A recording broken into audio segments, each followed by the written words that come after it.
శ్రీకాకుళం జిల్లాలోని వరద ప్రభావిత ప్రాంతాలను కేంద్ర మంత్రి రామ్మోహన్ నాయుడు పరిశీలించారు.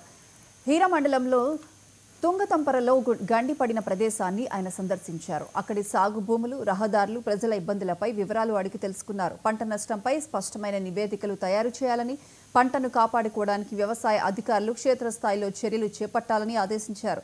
జిల్లా స్థాయి అధికారులతో సమావేశమై నదీ పరివాహక ప్రాంతాల్లో గట్లు బలహీనంగా ఉన్న చోట వాటిని పటిష్టం చేయాలని సూచించారు. గ్రామస్తులతో మాట్లాడి అవసరమైన సహాయ చర్యలను సమయానుకూలంగా చేపడతామని కేంద్ర మంత్రి రామ్మోహన్ నాయుడు భరోసా ఇచ్చారు. తుంగతంపర గ్రామానికి విచ్చేశాం. వంశధార నది పక్కన ఉన్నటువంటి గ్రామం ఇది.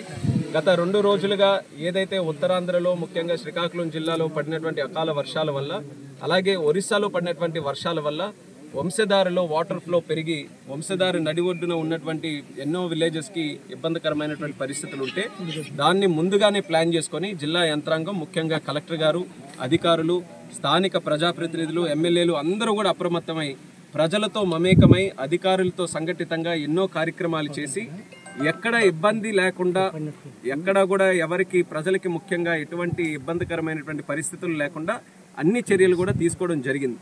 అయితే మనం ఏదైతే తుంగతంపర దగ్గర ఒక ప్రత్యేకమైనటువంటి పాయింట్ విజిట్ చేశామో, ఇది నది పక్కన ఉన్నటువంటి ఫ్లడ్ బ్యాంక్లో చిన్న బ్రీచ్ జరిగిందని చెప్పి విజిట్ కోసం కూడా ఇక్కడ రావడం జరిగింది. ఈ యొక్క పాయింట్ మీద నిన్నటి నుంచి కలెక్టర్ గారు, అలాగే ఇక్కడ ఉన్నటువంటి అధికారులు అందరూ కూడా, ముఖ్యంగా ఇరిగేషన్ అధికారులు అందరూ కూడా ఇక్కడికి కొన్ని వర్క్లు ఏవైతే యాప్రాన్ తాలూకు ఉన్నాయో అవన్నీ కూడా చేయడానికి అవి చేస్తున్నాం. ఎందుకనంటే ఒక పక్కన జిల్లాలో ఉన్న రైతులందరూ కూడా ఆధారపడింది ఈ వంశధార మీద, ఈ గొట్టా బ్యారేజ్ మీదే. గొట్టా బ్యారేజ్ లో ఉన్నటువంటి నీరు లెఫ్ట్ మెయిన్ కెనాల్ ద్వారా సుమారు 150 కిలోమీటర్ల పలాస వరకు వెళితే అక్కడ పంట తడిస్తే ఆ రైతు పండించుకోవడానికి ఒక అవకాశం వస్తుంది. ఇంత బ్రహ్మాండమైనటువంటి నది మన దగ్గర ఉన్నందుకు దాన్ని ఉపయోగించుకోవాలంటే ఒకటి, నది పక్కన ఉన్న వారికి ఇబ్బంది ఉండకూడదు.